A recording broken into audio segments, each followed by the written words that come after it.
हाम्रो नेपाली दाजुभाइ दिदीबहिनीहरू के भएको यस्तो हाम्रो कम्युनिटीको प्राइभेटली रेन्टल प्रपर्टी चाहिँ रेन्टमा लगाउने अनि कन्ट्र्याक्ट पनि गर्ने एउटा फर्मल कन्ट्र्याक्ट भनौँ न फिक्स टर्म अनि प्रपर्टीमा जति बेला भए त्यति बेला गइदिने प्राइभेसीको कुरा पनि हुन्छ नि हजुर हैन प्राइभेसी पनि ख्याल गर्नुपर्छ भाइ चिया पकाउँदा भन्ने छिर्दिने तिमीहरूले घाँस काटेर रहन्छ त भन्ने छिर्दिने हैन तिमीहरूले मान्छे राखेर रहेछ त भन्ने छिर्दिने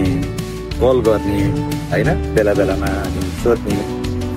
अनि एग्रिमेन्टमा चाहिँ साइन गरेछ 12 महिनाको एग्रिमेन्ट एजिन फिक्स टर्मको हैन अनि बीचमा यो एरियामा चाहिँ यस्तो बढिरहेछ रेन्ट बढाइदिन्छु तिमीहरूको भन्ने धम्काउने नत्र निकाल्दिन्छु भन्ने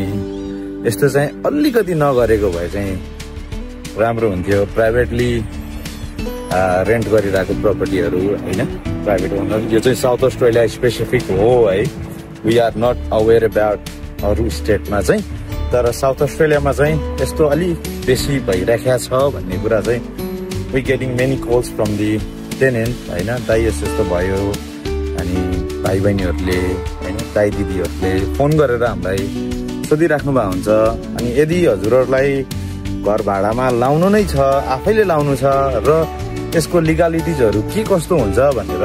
बुझ्नलाई मात्रै पनि हामीलाई सम्पर्क गर्दा हुन्छ हैन हामी A1 रियल इस्टेट एस्कॉट पार्कमा छौं जति बेला सम्पर्क गर्दा पनि हुन्छ हाम्रो टिमलाई any time we are more than happy to help thank you for watching